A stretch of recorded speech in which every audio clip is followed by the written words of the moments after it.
Baiklah, kita hari ini kita akan bicara tentang keterampilan manajemen. Seperti tadi kita sudah singgung di briefing dari pembuka dari dari kuliah kita kali ini. Kita kali ini kita akan coba mengupas ya. Sebetulnya ketika kita misalnya kita berkecimpung dalam suatu lembaga atau kelembagaan lokal atau organisasi lokal gitu. Sebetulnya apa sih yang diperlukan? Keterampilan manajemen itu seperti apa, untuk apa, kemudian apa saja yang diperlukan, apalagi terutama dalam konteks kita saat ini ya. Jadi ada apa namanya? Ya, bisa terdengar ya? Keputus tadi. Ji, Bu. Ya. Saya share lagi ya.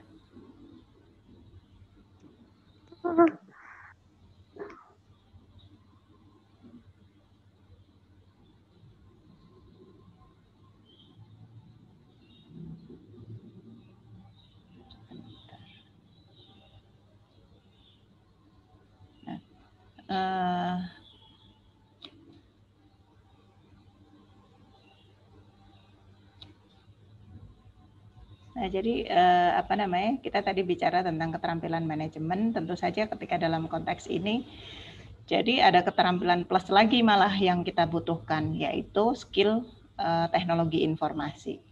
Nanti kita bicara itu secara spesifik ya, kalau soal itu. Tapi kali ini paling nggak kita akan bicara secara umum ya, keterampilan manajemen yang diperlukan itu sebetulnya umumnya apa yang diperlukan. Karena kalau kita bicara tentang manajemen itu bukan tentang kita belajar apa namanya bagaimana tata kelola, bukan. Tetapi ini sebetulnya adalah basic leadership ya.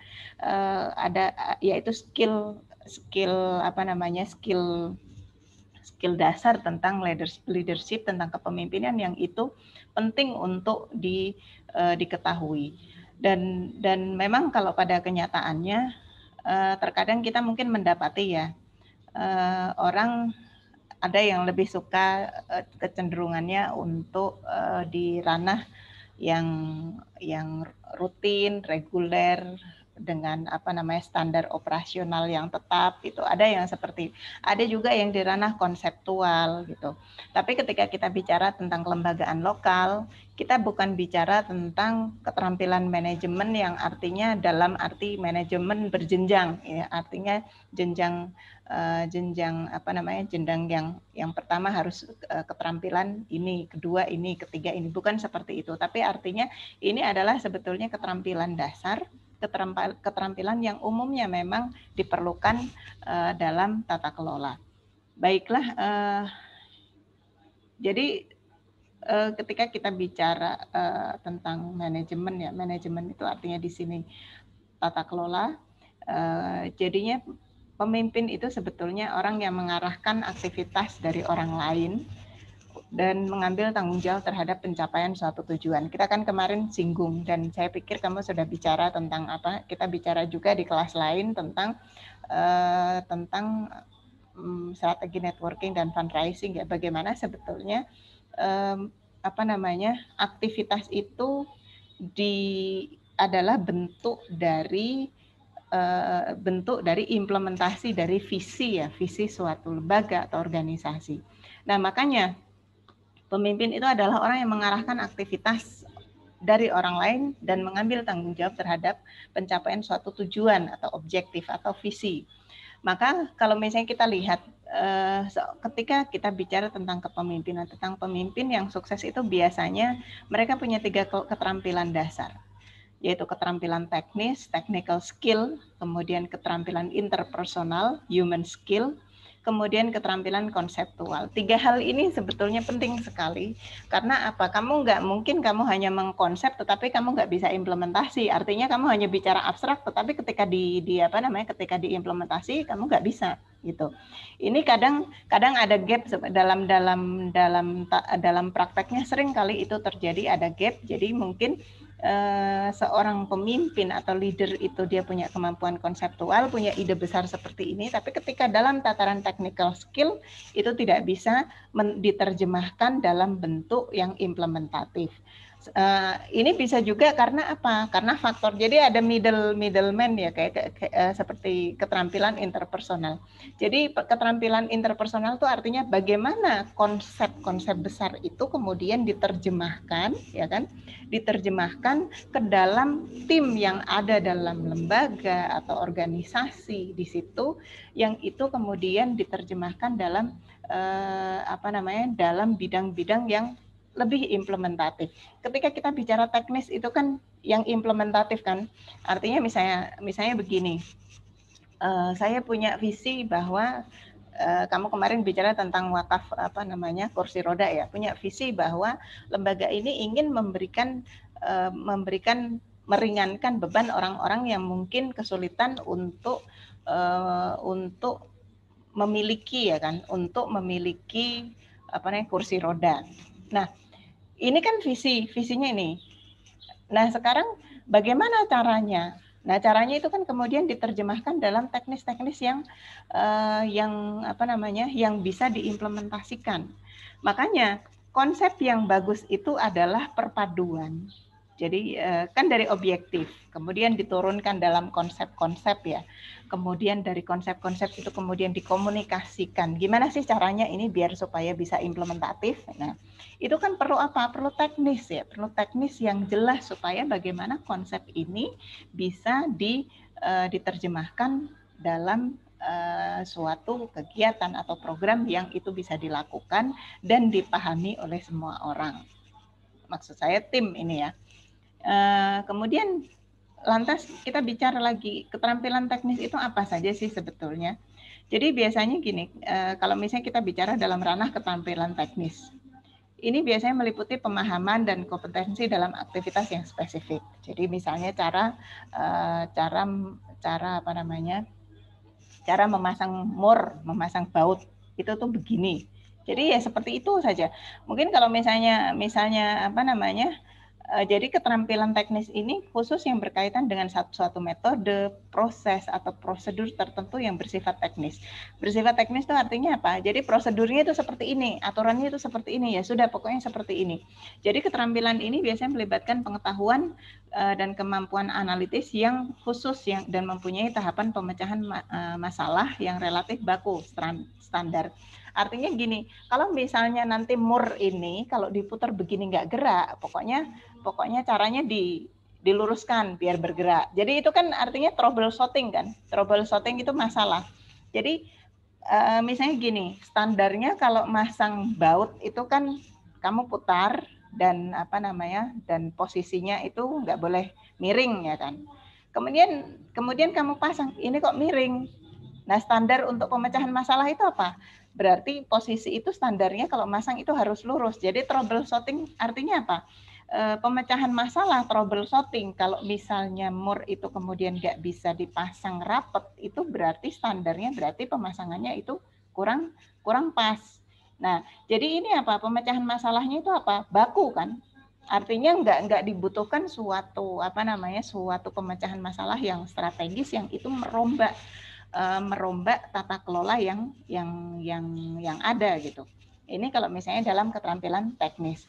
Jadi itu adalah keterampilan yang itu adalah tata laksana yang artinya dengan berkaitan dengan pelatihan keterampilan dasar, aktivitas yang spesifik. Kalau misalnya dalam terminologi pelatihan, jadi ini biasanya pelatihan yang berkaitan dengan pekerjaan atau vocational atau on job training. Jadi misalnya kamu melamar suatu apa, kalau misalnya gini, jadi misalnya kalau misalnya di pabrik garment yang baru masuk, mungkin kamu hanya disuruh memasang kerah aja, pokoknya suruh jahit kerah tok, ya kan? Itu kan artinya apa? Ini kan on job training. Jadi orang yang misalnya rekrutmen yang baru, dia hanya akan diberi keterampilan bagaimana cara memasang kerah baju yang bagus. Itu saja. Jadi bukan yang lain. Jadi Nah, memang ini besar manfaatnya, tapi ini apa artinya? Ini besar manfaatnya dalam rangka mengembangkan keterampilan ini. Kenapa keterampilan teknis ini perlu? Karena dalam keterampilan teknis, ketika dalam biasanya ini seringkali di lapangan, ya kan, kemudian pemecahan masalah yang standar itu troubleshooting dengan pemecahan masalah yang baku, itu bisa diatasi dengan standar yang sudah baku juga. Jadi kalau misalnya ada kesalahan ini, kamu melakukan A, B, C. Kalau misalnya A nggak bisa, berarti kamu berarti jalan keluarnya ini. Ini adalah keterampilan teknis. Untuk apa sebetulnya? Sebetulnya dalam keterampilan teknis ini melatih kamu untuk apa? Untuk siap dalam kondisi apapun, ya kan? Untuk menjadi pribadi-pribadi yang siap bekerja dalam kondisi apapun. Ini biasanya tantangannya seperti ini. Biasanya ini kalau saya hadapi yang teman-teman muda ini nggak betah kalau sudah monoton di situ saja. Nggak bosan, nggak menantang gitu. Ini biasanya ini sering kali terjadi. Padahal sebetulnya sering kali kesempatan atau promosi itu akan ditawarkan kepada kamu dengan melihat seberapa besar kamu bisa tahan untuk tetap melakukan suatu hal yang konsisten itu tadi dalam segala kondisi. Makanya ini yang terpenting ketika kita bicara tentang keterampilan teknis. Kemudian yang kedua ini keterampilan interpersonal. Jadi ini berhubungan dengan kemampuan untuk bekerja dengan memahami dan memotivasi orang lain, kemudian memahami sudut pandang dan perilaku atasan, rekan sejawat, bawahan terhadap suatu masalah dan memposisikan dirinya secara proporsional. Artinya apa? Misalnya dalam lingkungan dalam organisasi atau apapun, dimanapun itu, kadang gesekan antar teman, mungkin gesekan dengan rekan atau saling kesalahpahaman itu pasti terjadi. Nah, seseorang yang mempunyai kemampuan ini kiranya cukup sensitif terhadap keinginan dan motivasi orang lain dalam kelompoknya sehingga ia dapat memperkirakan tindakan apa yang perlu dan hasil apa yang diharapkan. Makanya gini, keterampilan interpersonal ini adalah penting. Karena apa? Karena seberapa jauh kamu bisa memposisikan diri secara proporsional dalam kondisi mungkin ternyata ada orang yang iri ya, atau mungkin ada orang yang menyangka bahwa kamu melakukan ini karena suatu hal misalnya. Kalau sudah kayak gini mungkin ada yang mutung, kemudian ada yang mengundurkan diri gitu kan ya. Ini kan sering terjadi kan, atau misalnya kamu dalam organisasi sama teman kamu sejawat mungkin diginiin, alah ini misalnya siapa yang kelihatan di saya ini, siapa Nur Hidayah ya, misalnya Nur Hidayah dikatain Nur Hidayah ini cari muka aja, habis itu mutong mundur. Nah artinya gini, artinya apa ini? Jadi ketika kamu nggak punya keterampilan interpersonal ya kan, nggak siap dengan itu, maka akhirnya apa? Kamu mengundurkan diri. Ya kan, mengundurkan diri padahal mungkin pimpinan itu sudah membidik kamu ingin memberikan posisi kamu pada posisi yang lebih strategis, tapi karena hal itu akhirnya loh ternyata Nur ini ternyata sensitif, ternyata baru begitu saja sudah mengundurkan diri. Makanya ini penting sekali bagaimana keterampilan interpersonal itu, bagaimana memposisikan diri kamu, baik itu dengan teman sejawat, rekan, sahabat, atau dengan atasan terhadap masalah, misalnya punya masalah dan memposisikan diri secara proporsional. Biasanya yang paling sering itu kita kemudian kalau misalnya ada masalah ya, kemudian pasti kalau misalnya ada masalah dalam suatu lembaga atau dalam suatu organisasi pasti ada geng ya, ada ini gengnya yang begini, ini gengnya yang ini. Nah ini agak sulit untuk menempatkan proporsional. Proporsional itu apa sih? Proporsional itu artinya apa? Kamu nggak berat sebelah. Tapi resikonya apa? Resikonya mungkin dari geng ini kamu dituduh ngikut geng yang situ, dari geng yang satunya kamu dituduh membela geng yang satunya. Tapi intinya sebetulnya apa? Penempatan yang proporsional itu adalah semuanya berlandaskan dengan sebetulnya niat dan visi dalam kamu ada di dalam lembaga atau organisasi tersebut, itu visinya apa. Ketika kamu berpegang teguh pada visi lembaga, maka saya pikir hal itu juga tidak terlalu banyak berpengaruh. Kemudian keterampilan konseptual.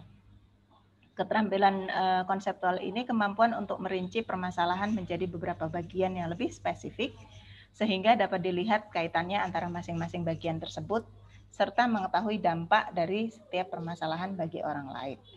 Jadi ini sebetulnya lebih, jika kita bicara tentang keterampilan konseptual, ini lebih pada keterampilan analitik ya, keterampilan untuk menganalisa ya, apa permasalahan-permasalahan yang ada, kemudian bagaimana permasalahan itu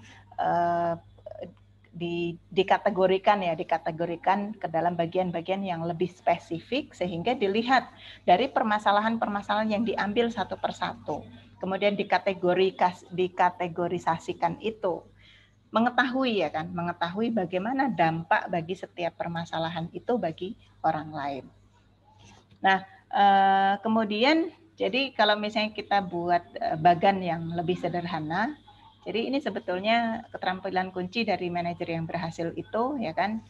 Jadi misalnya kamu ada dalam posisi ini ya, keterampilan manajemen kunci ya. Jadi ada keterampilan analitis itu tadi yang kaitannya dengan keterampilan konseptual. Kemudian ada keterampilan antarpersonal, kemudian keterampilan teknis, keterampilan komunikasi, keterampilan konseptual, dan analitis. Artinya apa? Ketika kamu mengonsep, kemudian menganalisa bagaimana kira-kira ini akan berdampak pada suatu hal. Jadi seperti itu. Sama halnya keterampilan antarpersonal, tadi kita sudah singgung. Jadi kemudian keterampilan komunikasi ini pun juga perlu. Seringkali jadi yang sering saya lihat itu sekarang apa? Jadi budaya menulis itu maksud saya budaya kita texting ya. Texting itu kita menulis di sosial media ya, atau di status, atau di IG, atau misalnya di sosial media kita, atau di WA. Itu kan bahasanya pendek-pendek kan. Ini berpengaruh kepada keterampilan komunikasi. Makanya ketika kemudian kamu mungkin berhadapan-hadapan, mungkin kamu memerlukan untuk meyakinkan seseorang akan suatu hal, ini seringkali kemudian gagap dalam bagaimana gesturnya, kemudian bagaimana penekanan terhadap intonasi, mungkin gimmick pembicaraan itu seperti apa, bagaimana meyakinkan orang, ini juga penting sekali. Karena keterampilan komunikasi ini jadi ketika konsep apapun, mungkin konsep kamu itu bagus, tapi ketika kemudian kamu lemah dalam mengkomunikasikan konsep itu kepada orang lain, bisa jadi konsep yang bagus itu kemudian tidak bisa diterima. Gitu. Kita lanjutkan. Jadi ini jenjang manajer ya. Jadi kalau misalnya top manager itu biasanya mereka membutuhkan conceptual skill atau kemampuan konseptual. Kalau misalnya middle manager itu mereka memerlukan human skill. Kalau supervisory manager itu mereka memerlukan technical skill. Nah, sekarang gini, ketika kita kemudian bawa model ini ketika dalam kelembagaan lokal, apakah berlaku seperti ini? Enggak berlaku seperti ini. Karena terkadang yang terjadi apa? Yang terjadi itu nanti kita review di akhir apa yang kita hadapi ketika kita bicara di kelembagaan lokal dalam yang berkaitan dengan kemampuan atau skill manajemen ini. Jadi kita nggak bisa kemudian dalam lembaga lokal itu bahwa top manager atau pimpinan itu dia punya conceptual skill. Atau bisa jadi begini, top manager atau pimpinan dari suatu komunitas atau asosiasi lokal, mereka hanya punya konsep, tetapi nggak punya technical skill. Pokoknya saya maunya begini, terserah bagaimana implementasinya. Nah, ini seringkali yang terjadi seperti itu. Atau kadang begini, makanya ini yang kerap kali terjadi adalah apa? Adalah gap antara, atau kadang yang terjadi gap antara konsep dan juga implementasi. Atau juga yang terjadi bisa jadi gap antara bagaimana konsep itu diimplementasikan, tetapi kemudian di tengah itu orang salah memahami. Ini kan berpengaruh kan? Atau bisa jadi yang terjadi apa? Yang terjadi adalah bagaimana satu orang itu kemudian dia melakukan semua skill ini. Karena apa? Karena mungkin tidak ada SDM-nya. Makanya kemarin kan saya beri 2 jurnal ya. Mana yang jurnal itu kan yang satu bagaimana lembaga lokal itu dia cukup sukses dalam programnya, yang satunya tidak terlalu sukses. Dan bagaimana gambaran dampak-dampaknya itu tantangannya seperti apa. Itu kenyataannya ketika kita bicara dalam kelembagaan lokal. Tapi ketika kita bicara ini, sebetulnya apa pentingnya ini sih? Mungkin kamu bertanya-tanya gitu, apa sih pentingnya itu? Nah, tentu saja ketika kamu kemudian terjun dalam dalam masyarakat, pasti kamu akan akan masuk, entah kamu ikut serta dalam kelembagaan lokal, paguyuban, komunitas atau apapun, kamu bisa melihat dari dekat bagaimana tata kelola komunitas, paguyuban atau itu dalam level di masyarakat akar rumput. Nah, dari sini mungkin jika misalnya kamu mungkin diberi kesempatan atau kamu berkesempatan untuk melakukan intervensi dalam lembaga itu, kamu bisa melakukan ini dengan paling tidak menempatkan the right man on the right place. Sehingga untuk apa itu? Untuk membangun supaya lembaga atau komunitas atau paguyuban itu supaya lebih dinamis, gitu ya. Nah, jadi ini itu tadi kita bicara tentang manajemen skill ya, kemampuan keterampilan manajemen. Nah, ini yang berkaitan dengan personal ya. Sebetulnya kalau ini sih gifted ya, gifted itu artinya tambahan ya. Karena kalau misalnya kita bicara ini semua, artinya kita kita bicara tentang ya artinya orang itu harus seperti malaikat gitu loh. Tapi kan nggak seperti itu. Tapi artinya apa? Ini menjadi gambaran ya, idealnya ketika kita bicara tentang karakteristik dan kompetensi personal yang diperlukan ketika itu bicara yang mendukung keberhasilan manajerial itu apa saja sih gitu. Jadi yang pertama kemampuan leadership itu jadi kemampuan mempengaruhi orang lain agar melaksanakan suatu tugas. Jadi ini ini jangan kamu konotasikan negatif ya. Jadi kemampuan dalam mempengaruhi orang lain ini jangan kemudian kamu konotasikan oh ini negatif ini. Soalnya nyuruh orang untuk melakukan sesuatu. Nah, ini kemampuan dalam mampu persuasi ya, mempengaruhi orang lain itu persuasi agar melaksanakan tugas itu artinya apa? Jadi skill leadership ini penting. Gimana sih kamu bisa mempengaruhi orang lain, meyakinkan orang lain, meyakinkan supaya apa yang kamu katakan itu dipercaya oleh orang lain sehingga dia mau melakukan tugas tersebut. Ini kan nggak mudah kan? Makanya kalau kita bicara tentang leadership itu ada yang cultural dan juga ada yang struktural. Kalau misalnya cultural, kemarin kita sudah singgung ada social leadership, ya kan?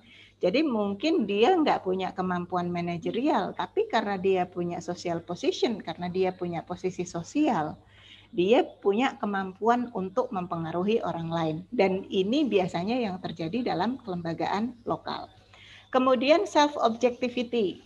Jadi kemampuan untuk menilai diri sendiri secara realistis. Ini biasanya yang terjadi apa ya? Ketika kemudian ada apa ya? Ada idiom ya, ada saya pernah baca. Jadinya kadang orang itu terlihat aslinya ketika dia sampai di atas, ketika dia menjadi atasan. Ini memang sering terjadi. Artinya apa? Ketika seorang yang bijak itu adalah mereka yang punya kemampuan untuk menilai diri sendiri secara realistis dan mengakui kekurangannya. Nah, dalam dalam tata kelola yang saat ini, tata kelola dalam kultur digital saat ini, kita nggak bisa kemudian merasa bahwa saya paling bisa dan kemudian pokoknya orang lain nggak bisa. Karena apa? Kultur digital ini menjadikan kita mempunyai akses yang tidak terbatas. Akses informasi, kemudian akses apapun itu tidak terbatas karena hampir semuanya kita bisa cari di internet, ya kan? Nah, disinilah kadang ini menjadi kendala, terutama dalam dalam lembaga-lembaga lokal, ketika bagaimana generasi mungkin pemimpin lokal yang pemimpin lokal itu mungkin tidak mudah untuk mempercayai orang baru atau orang lain yang ingin membawa perubahan. Ini juga sering kali terjadi.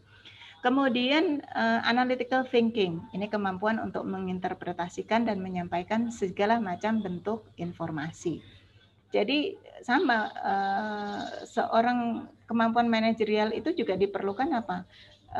Orang yang informatif. Informatif itu artinya apa? Informatif ini kan tentu berkaitan dengan apa? Dengan komunikasi kan. Kamu punya keinginan, tetapi kamu nggak bisa mengkomunikasikan. Atau misalnya kamu misalnya Mas Umam dalam menjadi leader dalam suatu komunitas, kamu punya punya angan-angan komunitas ini harus menjadi seperti ini, tetapi kamu nggak bisa mengkomunikasikan itu. Nah, makanya ini sama aja akhirnya sulit juga untuk dipahami ya kan. Kemudian ada behavioral flexibility, artinya apa? Bagaimana kepribadian yang fleksibel, jadi menyesuaikan perilaku dalam mencapai tujuan. Kita sering ini kita hadapi. Jadi misalnya dalam konteks apa tiba-tiba lembaga atau komunitas ini bukan merubah tujuan, merubah strategi. Nah, inilah pentingnya kenapa behavioral flexibility ini diperlukan. Jadi penyesuaian sesuatu. Makanya saya tadi bilang orang yang yang tahan banting itu adalah orang yang cepat beradaptasi. Jadi mereka yang cepat beradaptasi, biasanya mereka tahan banting karena apa? Mereka akan selalu mencari cara dalam kondisi apapun, mereka akan selalu mencari cara untuk mencari istilahnya blessing in disguise ya, artinya mencari jalan keluar dalam kesulitan yang ada. Itu seperti itu. Kemudian oral communication, kemampuan mengemukakan pendapat secara jelas dalam berbicara. Written communication, kemampuan mengungkapkan pendapat dengan baik secara tertulis. Ini yang saya tekankan saat ini. Kalau oral communication, saya kira tadi kita sudah singgung. Kalau written communication ini penting. Apalagi kalau saat ini kita dalam kultur digital saat ini, yang ada penekanan bahwa content is the king. Content is king itu adalah bagaimana konten itu ditulis, dinarasikan ya kan, dinarasikan dengan baik. Ini penting. Makanya ketika kamu punya kegiatan bagus sekali, tetapi kemudian nggak ada liputan atau kemudian nggak ada ceritanya, itu sebetulnya kegiatannya apa sih isinya gitu kan. Ini kan sayang kan, orang bagaimana mengaksesnya ya kan. Ini juga penting untuk apa? Untuk membangun portfolio. Membangun portfolio itu artinya apa? Ini kita kaitkan dengan networking ya misalnya. Jadi orang misalnya mau bekerja sama dengan kamu kan pasti akan melihat ya track record apa yang sudah kamu lakukan. Tapi misalnya tidak ada satupun ya kan, tidak ada satupun mungkin liputan atau catatan yang tertulis yang accessible yang bisa diakses, orang akan bertanya-tanya, memang dia sudah melakukan apa, ya kan? Itu seperti itu. Makanya dari sekarang juga saya ingin dorong untuk teman-teman semuanya, mulailah menulis. Saya suka sekali dari tugas kita yang setiap minggu ini saya beri kamu ya. Jadi lambat laun kamu sudah mulai terbiasa untuk apa namanya? Untuk menuliskan ya, menuliskan apa sudut pandang kamu. Ini bagus. Artinya apa? Ini juga sebagai latihan, terutama nanti ketika kamu di masyarakat. Kegiatan-kegiatan sosial yang mungkin itu akan mengatasnamakan lembaga, kamu bisa ceritakan itu, dan itu sebagai advokasi publik. Baik, selanjutnya ada personal impact, menumbuhkan kesan baik dan kepercayaan bagi orang lain. Kemudian resistance to stress, ini kemampuan untuk dapat bekerja dalam keadaan tertekan. Ini tadi kita sudah singgung ya. Tolerance for uncertainty, kemampuan untuk bekerja dalam situasi yang tidak menentu. Ini juga tadi sudah singgung. Saya pikir ini semua jelas semua ya. Jadi sebetulnya karakteristik personal ini sebetulnya gifted ya. Gifted yang artinya ini selalu harus dikembangkan, ya kan? Harus dikembangkan dan harus diusahakan. Memang prakteknya sulit. Makanya kemampuan manajerial, kemampuan leadership itu adalah prosesnya panjang, ya kan? Dan itu sangat dipengaruhi seberapa keaktifan kamu dalam berinteraksi dengan beragam ya, dengan beragam warna dan latar belakang teman atau sahabat atau komunitas yang kamu temui. Kemudian, nah sekarang kita bicara kenapa sih sebetulnya diperlukan manajemen dalam lembaga. Kalau misalnya kita bicara tentang lembaga lokal, udahlah lembaga lokal itu sudah begitu aja, nanti juga jalan sendiri, nggak usah visi misi yang susah-susah gitu. Makanya kita sekarang bicara sebetulnya kenapa tata kelola itu penting. Jadi saya kasih tahu gini ya. Jadi kelembagaan, kalau misalnya dia tidak mempunyai tata kelola yang baik, dia tentu saja dia tidak bisa mencapai tujuannya secara optimal. Ketika tidak punya visi, kemudian tidak bisa menerjemahkan itu dalam suatu program-program yang implementatif, akhirnya tujuan nggak sampai, itu juga berpengaruh kepada apa? Berpengaruh kepada kepercayaan masyarakat. Ya kan? Itu seperti itu. Makanya kenapa diperlukan itu untuk mencapai tujuan? Dengan tata kelola yang baik itu mempermudah pencapaian tujuan lembaga. Ya kan? Karena gini ya, makanya tadi saya singgung, visi dan misi itu penting. Visi dan misi itu penting. Makanya ketika membuat visi misi itu abstrak dan seumum mungkin sehingga itu bisa diterjemahkan dalam beragam bentuk yang fleksibel. Kemudian yang kedua juga menjaga keseimbangan di antara tujuan-tujuan yang saling bertentangan. Manajemen ini juga menyeimbangkan tujuan-tujuan dan juga kegiatan-kegiatan yang saling bertentangan antara pihak-pihak yang berkepentingan dalam organisasi. Ini penting sekali karena kalau misalnya kita bicara dalam organisasi atau lembaga, itu kan dia punya subdivisi kan biasanya. Nah, misalnya subdivisi ini ingin membuat program ini, atau subdivisi yang satunya pengen membuat kegiatan yang berbeda. Kemudian subdivisi satunya pengen membuat kegiatan yang berbeda. Kemudian di satu waktu, kemudian mereka berebut resource atau berebut sumber daya. Karena yang terjadi biasanya sumber daya kalau misalnya kita bicara dalam kelembagaan lokal, sumber daya kan minim. Jadi divisi-divisi itu mungkin orangnya sama, tapi membuat program-program yang berbeda misalnya. Konseptualnya misalnya tim konsepnya sama, tapi program-programnya yang berbeda. Akhirnya apa? Akhirnya rebutan. Makanya dengan dengan manajemen itu adalah sebetulnya menyeimbangkan tujuan-tujuan dan juga kegiatan-kegiatan yang saling bertentangan atau kegiatan yang tumpang tindih sehingga bisa seefisien mungkin bisa dilakukan dan semua divisi itu bisa terakomodir. Ini yang terjadi biasanya apa? Ada sentimen ini ya sektoral. Ini yang sering kali terjadi. Ada ego sektoral ini sering terjadi dan biasanya yang paling sensitif itu yang terkait dengan dana.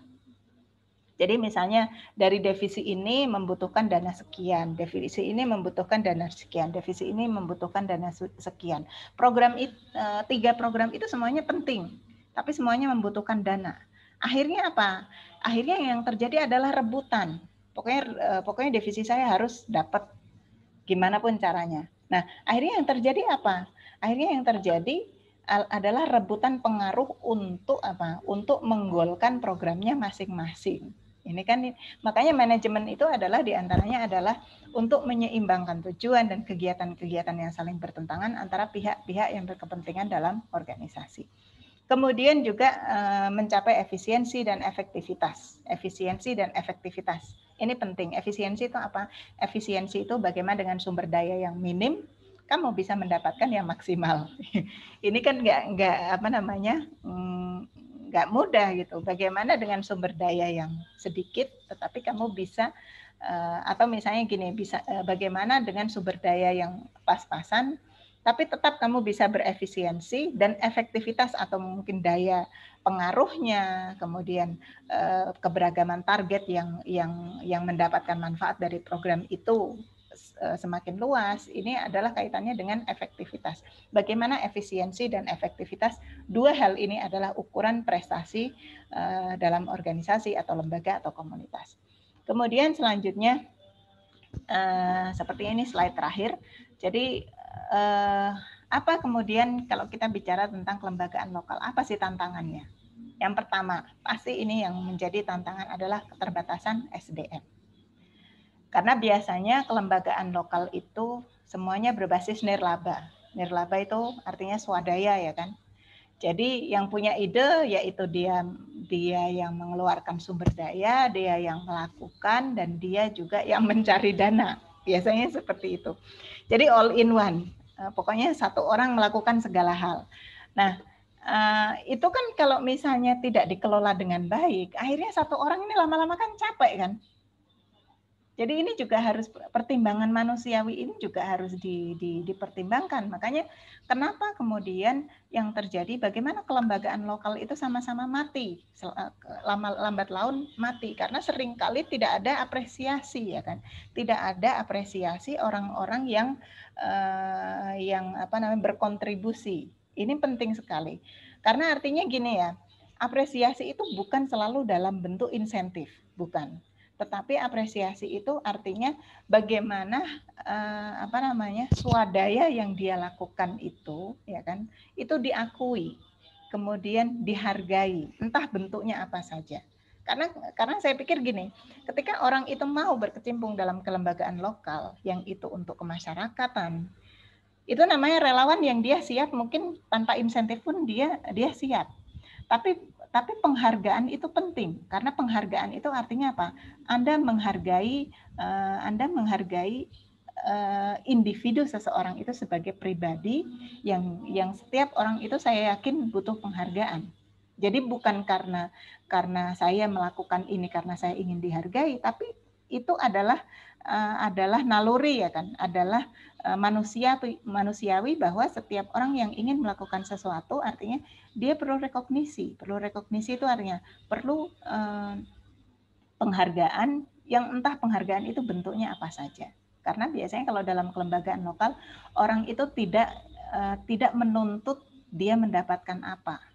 Tetapi sehingga apa? Jangan sampai orang yang sudah sudah loyal ya kan dalam satu lembaga atau apa, jangan sampai tiba-tiba dia mutong itu mengundurkan diri karena merasa tidak dihargai. Ini penting sekali.